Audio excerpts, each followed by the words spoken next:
Hello, WEN members. We are trying this again for a second time, and it looks like it's not going to happen. Let me check in the Facebook box. My name is Joe DeChara, and it looks like we are live. Yes, second time around. There's been a lot of stuff going on with Zoom and Facebook, and it's really insanity.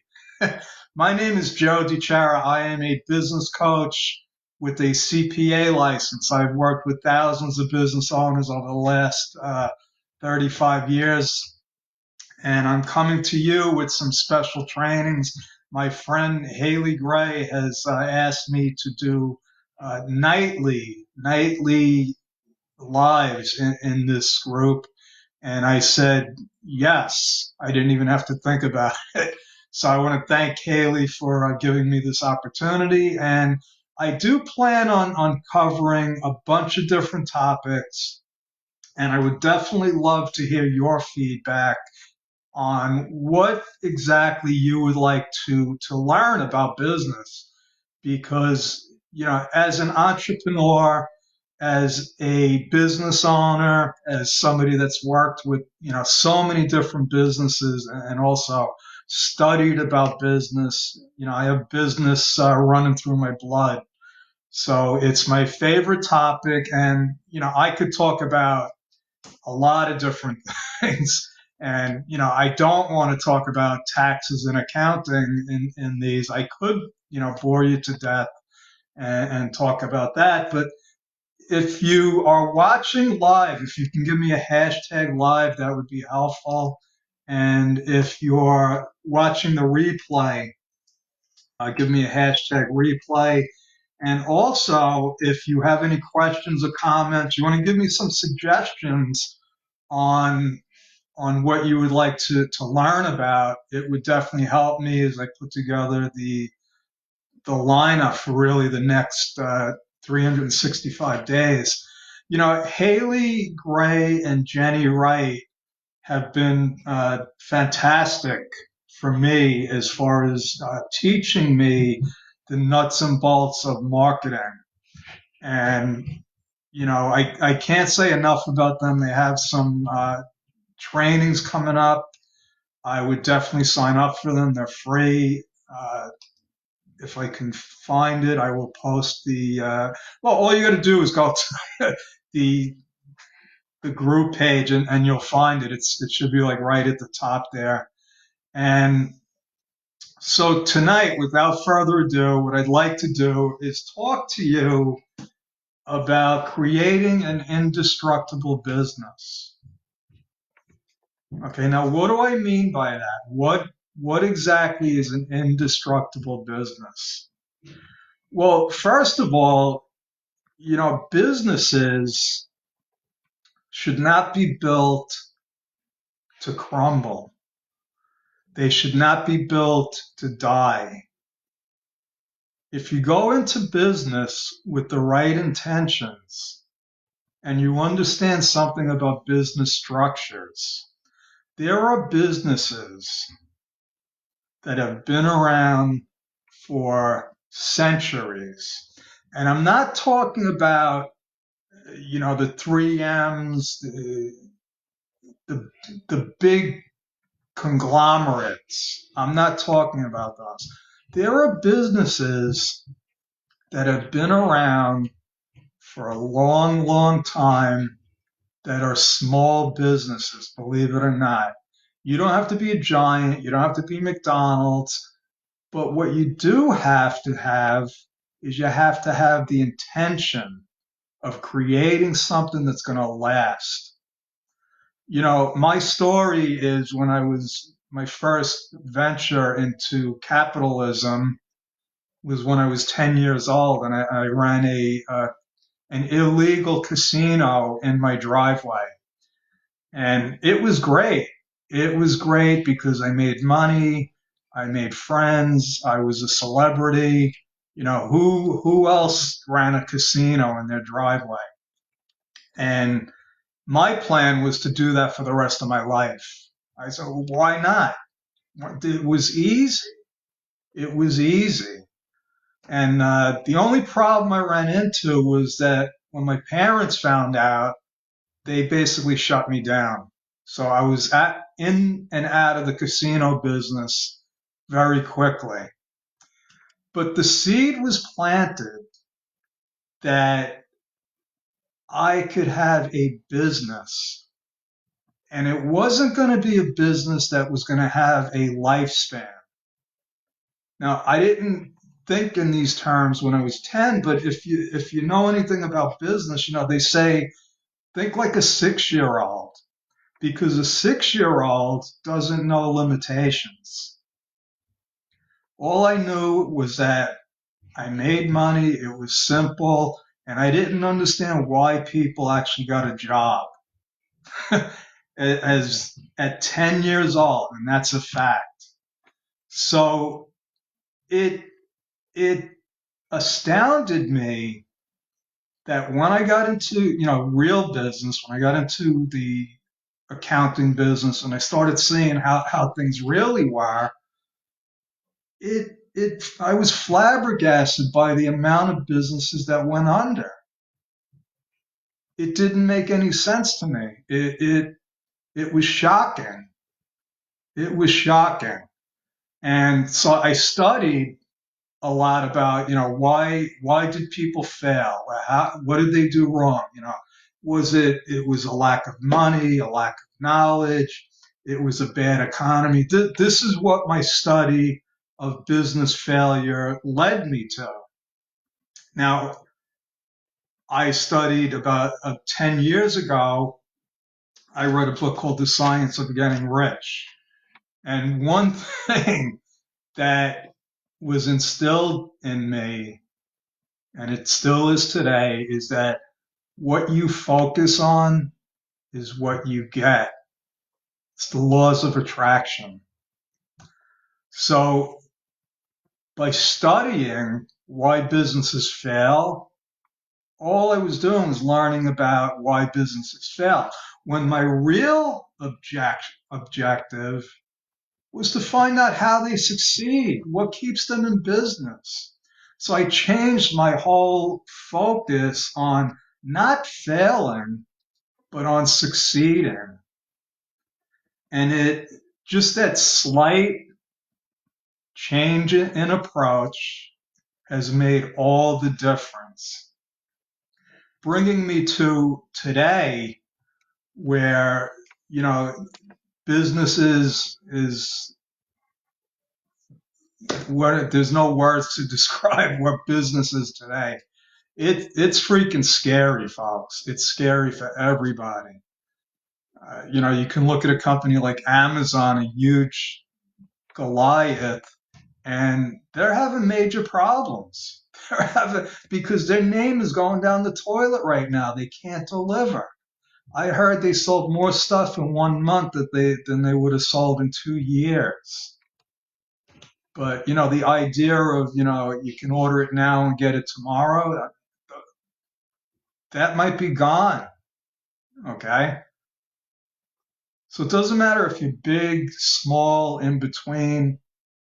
There are certain facts, there are principles that go behind running any kind of business. I don't care if it's a candy store, a hot dog stand in Manhattan, which you actually need a CPA and an attorney for if you want to open a hot dog stand in the city, which is another flabbergasting thing. Uh, but the truth is that what I learned when I started studying success, when I read The Science of Getting Rich and I studied The Law of Success by Napoleon Hill, and I acquired this information that is free to everyone. It is free. And at that time, I had been in accounting for over 25 years. I had my own ideas about business. I had some successes. I was mildly successful, and it wasn't enough. It just, no matter how much money I made, I felt like I had a job. And that's not why I went into business. If I wanted a job, I would have went to work for somebody.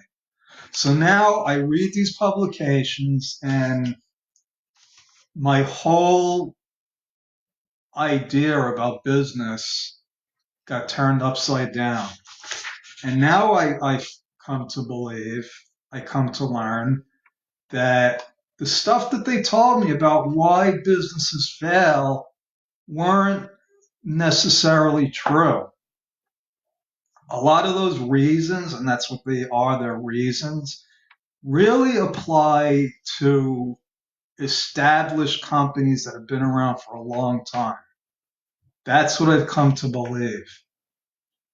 Because if you look at companies that just get started, they never started with a lot of money. Most businesses start out with zilcho, zero. From Walt Disney to McDonald's.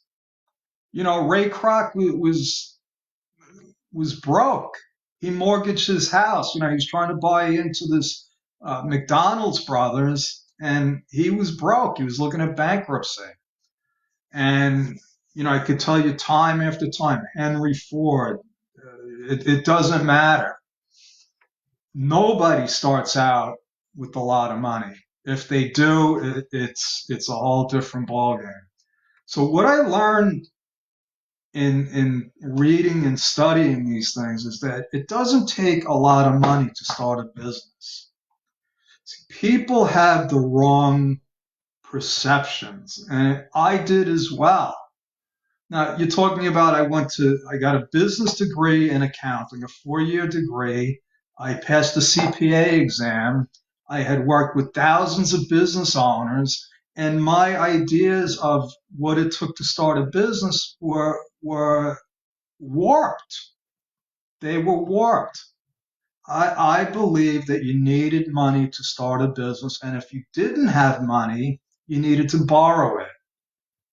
And that, my friends, is the first reason why businesses fail, because they go into business with the wrong impression, the the wrong wrong expectations. If it was easy as throwing money at a business, think about it. All anybody would have to do is take out a loan and start a business. And it's really not that easy. So, what is the problem? Why can't people just start a business and make money? Because before I graduated from college, my last semester, I leased an ice cream truck. And this is part of my story. I'll talk to you about it quickly because it's important. It was going to be my first try at a real formal business. I was an entrepreneur all the way up until then, from 10 until, I was 22 when I was about to graduate from college. But this time I was going to run it like a businessman.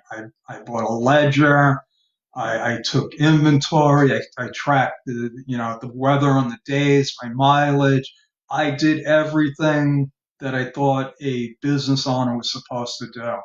What I was doing, what I didn't realize was I was keeping books and records. And it was amazing. It was amazing because I made money. It seemed like it was too easy. It was so easy. And I'll never forget turning down this tree-lined block at the end of August, uh, 1983, and I just felt like this is it. I got it. This is easy. I was driving down the street. In a week, I was going back to school to finish my degree and go into business for real. And this business that I had just run successfully was just proof that I was destined for big things, big business, And I'll never forget it. And I get this warm, fuzzy feeling just talking about it. And 6 months later, I got the shock of my life because now I'm in accounting. I'm working in a CPA firm. I'm on my way. I'm on my way to success. And I get a letter from the New York State Tax Department that says, with a big red sticker on it, it says tax warrant. And my life flashed before my eyes. And all I could think about was, what the heck did I do? How did I get in so much trouble? What could I possibly have done? All I did was sell ice cream. I didn't have an accident. I didn't commit tax fraud. Uh, I had no idea. I was confused. And I spent 3 sleepless nights not knowing if I was ever even going to become a CPA because I had this hanging over me. Now, the truth is that it was a non-issue, but it was real. It was real at the time. And one day I woke up and I had this epiphany that I work with accountants. Maybe one of them would be able to tell me what I'm supposed to do. Maybe I don't need to hire a lawyer. Maybe they can give me a solution. Well, there was a solution, and the simple fact was that when I leased the truck, I signed up as a sales tax vendor. That was one of the requirements.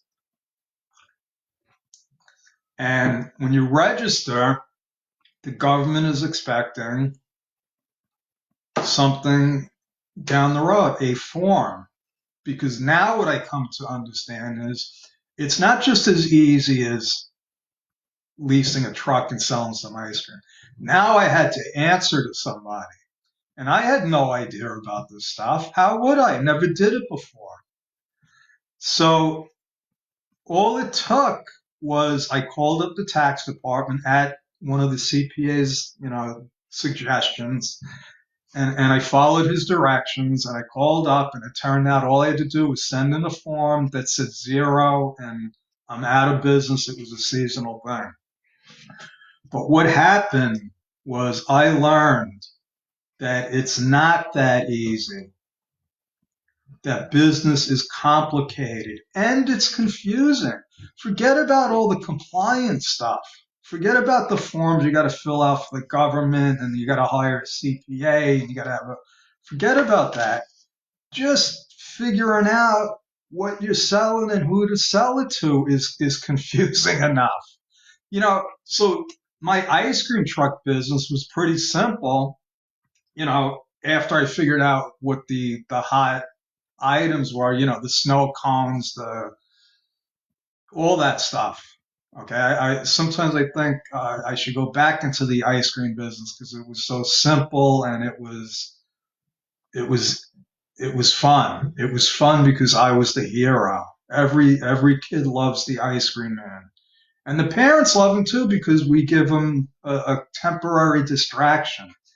But what I learned at that moment, that incident that I will never forget, because it was, and talking about it again, just like when I drove down the tree lined street and I get this warm, fuzzy feeling, I think about opening that letter and I get chills down my spine. And I said, this is what all of these people coming in here are going through because none of them look very happy. All of my boss's clients were coming in with checkbooks and they would leave with like these angry, disgusted looks on their faces. And, I came to understand that it was because it was too complicated, and who the heck wants to go to an accountant and have to write checks out and all of that stuff. So the bottom line is that what I learned from that time up until I started studying success instead of studying business and why they failed what I learned was, besides that there's too much confusion and you can't get no relief, thank you, Bob Dylan, is that there is a way to start a business without spending any money. There is a way to get your business on track. There is a way to create a business that will stand the test of time. And the thing is that the ways that I'm going to show you will not cost you a penny. Okay? What it'll take is a lot of soul searching and a lot of research. You can't take shortcuts here, folks. There are no shortcuts. That was one of the lessons. Because like I said, if it was as easy as just buying into a business and taking home a paycheck, everyone would be doing it. But it ain't that easy. It ain't that easy. And as you could see, there are businesses that will not survive this coronavirus. Okay, that's unfortunate. And sometimes it's just things that nobody can do that would have saved the business. If you had a bar or a restaurant, nobody knows what's going to happen with those businesses, but it's not going to be business as usual. But there are some people out there that are doing well despite all the insanity. There are some people that are doing better than they were doing before because they have some of the ingredients that we're going to talk about here. And then there's other businesses that are pivoting that can change their business model, that can move with the flow, that can maybe change their products and services a little. Like my business. Okay, I'm a tax guy. I make money by doing accounting and tax returns. Well, I also do business coaching and business training, and a lot of people need that now. So I've just pivoted my business a little, and now I have a new revenue stream. And to be honest with you, I love this, so I will keep doing it regardless. And, it doesn't matter what industry, where you are, how much money you have, anyone can do this if you put the time and effort into it and you follow some simple instructions. Like I said, the turning point for me was I learned that you need to have a set of principles if you're going to have a business that's going to stand the test of time. Okay, 3M. 3M, you might know them as the Scotch tape people. They started out as a coal mining business. Okay, they've been around a long time now. That's a big company, but the point is that they had a set of principles. And that is the first lesson in establishing a business. If you don't start out with principles, you're going to be reactionary. When stuff hits the fan, you're not going to know how to deal with it. So in these two publications, I learned all about the principles. I learned everything I needed to know about creating a framework for a business. So these two publications don't go into any details about any specific business because, like Wallace Waddles said, there is a science of getting rich. And what Napoleon Hill found was that out of the thousands of people that he studied, including the richest, most powerful people on the planet at the time, what he uncovered was that there were a set of principles that they followed. Now, not all of them followed all of the principles, but they all followed most of the principles. For instance, the mastermind concept, where you can't do it alone. You can't do, nobody did any business on their own successfully. Now, I don't care if you're running a candy store. That business owner needs his suppliers. He needs his customers. He needs somebody to know how to do the accounting work. He needs somebody to clean the store. Now, a lot of businesses do everything. They do everything. And they're limited to how much they can do. So if you want to do everything in your business, accept the fact that you're going to be limited. Now, any business that I started was never with the intention of having limitations. One of the hardest things to do in accounting is to grow a large accounting business, because it's hard to get adequate help. If you get somebody that's really good, there's a good chance that they have their own practice. And I learned that. I learned that a long time ago. So growing a big accounting practice was not in the cards for me. I tried that, I did it, and it wasn't any fun. It wasn't any fun. Because to me, owning a business was not about working day and night. I needed a business that would allow me to spend time with my family, to have a vacation, and I didn't want to be 80 years old working 80 hours a week. So I designed my accounting business to be lean and mean. It's always been small, but very profitable. And that was my intention. It took a lot of time and effort, a lot of pain and suffering, a lot of trial and error. But it happened after I read these two publications and I started designing my own set of principles. So let's go through step one, because I promised you 7 steps here and they're going to be easy steps. And if you want to talk about these, because I can only touch on this stuff, I'm going to offer you a free consult, and you can go to www.timewithjoe.com and you can schedule a free 15-20 minute chat with me to talk about starting your own business with no money. There's no obligation. And this I do. It's one of my principles. My friend Larry Broughton said 2 words to me that again made a big difference, and it was serve first. I am here to serve.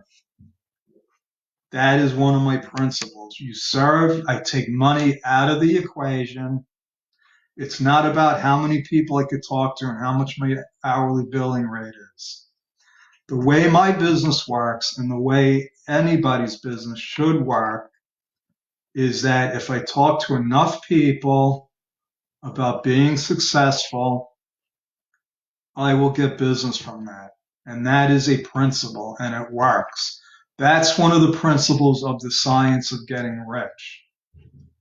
So the first step is, what problem are you solving? And people don't go into business thinking about they're solving a problem. But the ones that do are more likely to succeed. And this is a fact. So what is a problem? A problem can be anything, any perceived problem. Okay, it might not be the problem that you're thinking about, like my engine blew in my car. That's a big problem. A problem could be, I don't know where to go on vacation with my kids. What's a good vacation spot for my kids? And now I don't have time to be searching and research, and then I'm going to make a mistake. So, well, maybe there's a travel agent that could help me with that. So if you're a travel agent and you think that, hey, I'm a travel agent, I'm just going to book vacations for people. That might work. You can also throw darts against the wall. But if you say, I am a travel agent and I specialize in large families that want to go on, a group tour, but you have to find the problem. You have to define a problem. And if you're not able to define a problem, you're going to be like a ship without a sail. And that's the truth. So the first step in creating an indestructible business is find a problem. And let me give you some other advice. It doesn't have to be a huge problem. It could be a small problem that only a small amount of people have. Believe it or not, you could find a small problem that a small set of people have, and you become the specialist in that. So just find a problem. And this is where the soul searching comes in, folks. Don't just find any problem. You find a problem that you can relate to, a problem maybe that you had, and you got through it. A big thing came up in marketing about storytelling a few years ago. Maybe it was more than a few years ago. But I never got that. I didn't really, I got it, but I didn't know how to apply it to my business. Well, guess what? I just did it tonight without even thinking about it. My casino thing and my ice cream truck business. Those were problems that I had that I figured that every business owner has. What business owner doesn't get shivers when they get a letter from the government? It's not fun. Sometimes there's a check in the envelope, but most of the time it's not going to be good news. But one of the problems that I solve is showing people, especially my clients. They know they get a letter. All they got to do is open it, take a picture of it, and send it to me. And that relieves a lot of stress and anxiety for them and for me. So the first thing you need to do is figure out what problem do you solve.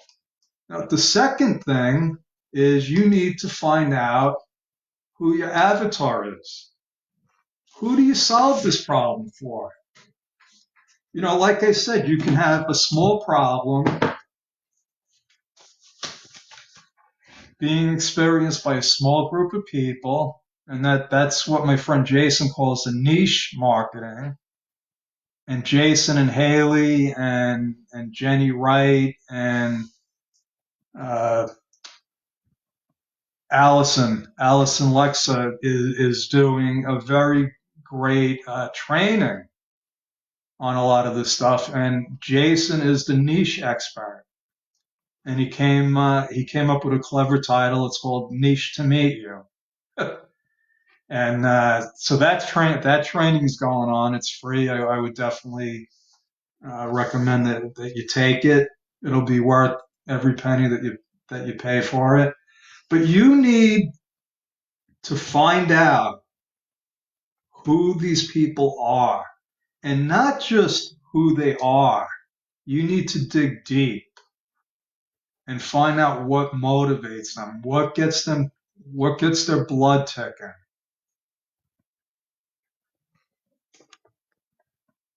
So I'll give you a good example, the water example.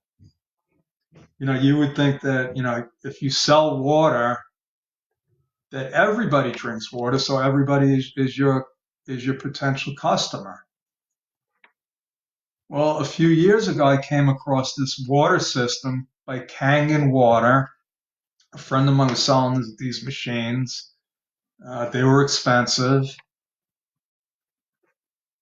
But what he did was he solved a problem for me. See, drinking from the tap wasn't an option anymore. And I knew that drinking bottled water wasn't healthy either. So I had a family. So his target was, people like me with families that want to drink healthy water. So you got to find your avatar and find out why would they buy what you're selling. It's not enough just to have the problem. You have to know why are they going to buy this from you. And then the third step is how do you solve it? So my friend Roger could have solved the problem for me a number of ways. They had a couple of different machines, a couple of different programs. And that's important too, because he had to present the solution to me in a way that made sense to me, that I could afford, so that I could make the buying decision. So that's 3 steps that will not cost you any money. Because at this point, you're not buying a franchise. You're just trying to figure out what are your God-given talents? What do you love to do? Who do you like to work with? And what is your method of helping them? I have another friend that his gig is he finds a large group of people with a similar problem that isn't being addressed. And, sometimes people have a problem and they don't even know that they have a problem. And I'll give you an example because this is my wheelhouse and I'm going to touch on it tonight. And it has to do when you start a business. There's only a couple of ways to have a legal structure for doing a business. You can be a sole proprietor, you can be an LLC, or you can be a corporation. Now, there's a couple of other variations. You can be a partnership, which is really a sole proprietorship with more than one person. Uh, and you can be a corporation and elect to be an s-corp. But there's only a couple of choices. And for some reason, out of 30 million businesses, 25 million, 30 million businesses in the United States, 25 million are classified as sole proprietors, which is absolutely the worst way to do business for a lot of reasons. It's IRS audits sole proprietors more than anybody. There's no tax benefits. You wind up paying higher taxes because you have no control over uh, how much you pay in self-employment tax. Corporations have options. So if this is the worst way to do it, to do business, why are so many people still classified as sole proprietors? The main reason is because they don't know that it's a problem. They don't know that it's a problem. And because what I said in the beginning, that there's too much confusion and complexities, well, a confused person usually doesn't make a decision. So one of my products, one of my solutions is to incorporate people, take sole proprietors and make them s-corps. Well, the challenge in doing that is first I have to educate people because most of them know that they have a problem, but they're not aware of it. And that comes back down to marketing and stuff. But at the core of this, you need a problem, you need a person, and you need a way to solve the problem. And step 4 is what I'm talking about. You need to have a system, a sales funnel to be able to present your products and services to your prospect, to your avatar in a way that's not threatening. Now, I learned about the sales funnel. I started learning about the sales funnel about 8 years ago, and it seems like a pretty simple concept. And it is. But for some reason, when it comes to marketing, everything is like Latin to me. So I had to keep looking at this and seeing how does it apply to my business until I finally got it. And this is another area where people do not pay any attention to because they're not aware of how important it is. Now, it doesn't matter if you're selling Rolls Royces or candy bars. Okay. What matters is the amount of levels that you're going to have because it's a lot easier to sell a candy bar than it is to sell a Rolls Royce. Okay. But the concept is number one is you have to have a way to attract them for free.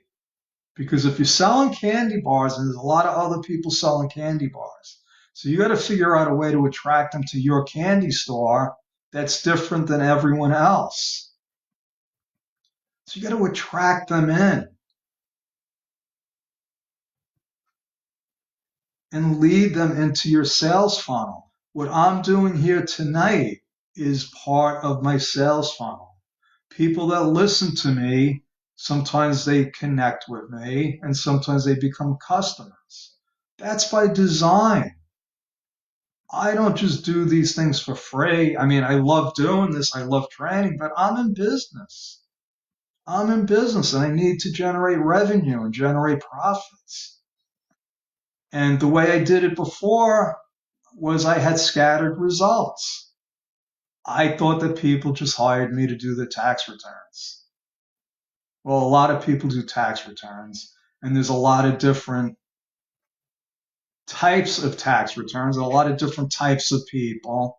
So there's Liberty Tax Service, which deals with, regular working people, and they're going to be attracted by a Statue of Liberty during tax season standing on the corner.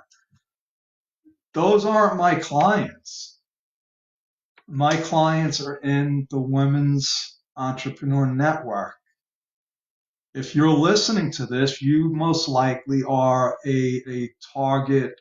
You most likely are one of my avatars.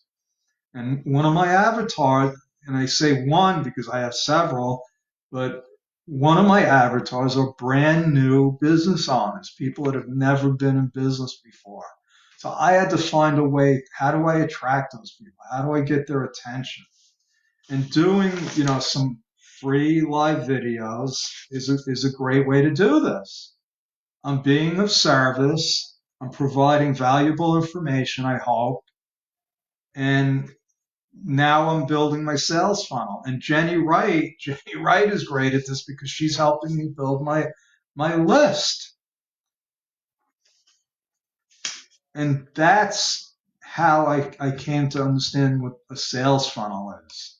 Because now, once you get them in the top, now I need to sell you something that's very inexpensive, that's going to show that you already know, like, and trust me. But do you know, like, and trust me enough to spend $1 with me? There's a software program I use called Kartra, and I lost track of the time, so I'm going to wrap this up in a couple of minutes here. Actually, I started late, so I'm on 45 minutes, but it's almost 9, and I don't know if anybody's going after me, so I will wrap this up. So Kartra gives you the first 2 weeks for $1. Now, the idea is once you spent $1 and you get to know the program, you're probably not going to cancel. So let me take you through the rest of the sales funnel, and I'll quickly go through the rest of this. And I apologize if I got a little long-winded, but if I'm talking about it, I feel that it's important.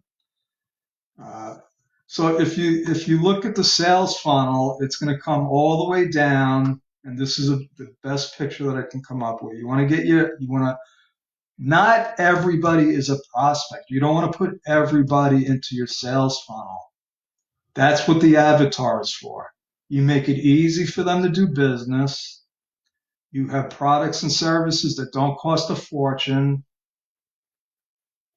and then it just gets good, better, and best. So my high ticket item would be my 90-day coaching program. And it's really not that high an item because my avatars are small business owners with a not a large budget. So that brings me to the fourth step, which is where you have to decide on your platforms. Marketing was always a mystery to me. And I tried doing everything. I had a YouTube channel. I was trying to be a public speaker, podcast. I was doing mailings, physical mailings. And what did I get? I got scattered results because I had scattered actions. I was all over the place with it. So you got to choose your platform. So I found my platform is Facebook. I do a lot of Facebook Lives. I created my own group thanks to Haley Gray. She showed me how to do it. And so you got to find your platform. And she just did a training with Jenny Wright the other night in the Business Growth Alliance, which is another no-brainer that everybody should sign up for. For $47 a month, they do weekly trainings. And last week I found out that, hey, you don't have to do all of them. You need to be good at one. So I like Facebook, and that's my story, and I'm sticking with it. Now, there's other platforms you can do networking, and it's okay. It's okay to, do a bunch of these, but I'm focusing on Facebook. That doesn't mean that I'm not doing networking. I just signed up for this thing called Send Now Cards. So that's just going to become part of my marketing system. Now, the sixth step is my sweet spot. Like I told you, you need to decide how are you doing business. Like I said, being a sole proprietor is absolutely the worst way to do business. And I'm going to do a training on this during the week, and I'll go into the reasons. But most business owners are still sole proprietors, and even people that have LLCs, if they didn't elect to be taxed as a corporation, as an S-corp, well, you're still considered a sole proprietor. So you need to spend the time and figure out what is the best legal structure for you. And not making a decision is the same. You've made a decision to not make a decision, if that makes any sense. So if you look at this and you decide that, hey, you know what, I'm just an Amazon affiliate, I'm a sole proprietor, it's not worth spending the time to incorporate, I'm only going to make, $100 extra a month, and I'll be a sole proprietor. That's fine. At least you've done the research. And last but not least, folks, you have to execute. Because all of the research and planning in the world will not amount to a business. You have to execute. Okay, you got to plan, you got to implement, you got to automate when you can, and you got to do it consistently. That's important. And that's the end of my presentation. This is how you can get in touch with me. You can go to timewithjoe.com, or you can go to Bedrock University, which is one of the platforms that I created as a low-cost solution for small business owners to educate themselves on the stuff that I've been talking about. So, thanks for watching, Pat. Long time no see. Maybe I'll have Pat on one of these when I can figure out the technology. So that's my story. I'm sticking with it. Joe DeChara. Visit me at bedrockbusinessbuilders.com or book a free chat with me at timewithjoe.com. Thank you. God bless you, and have a good weekend.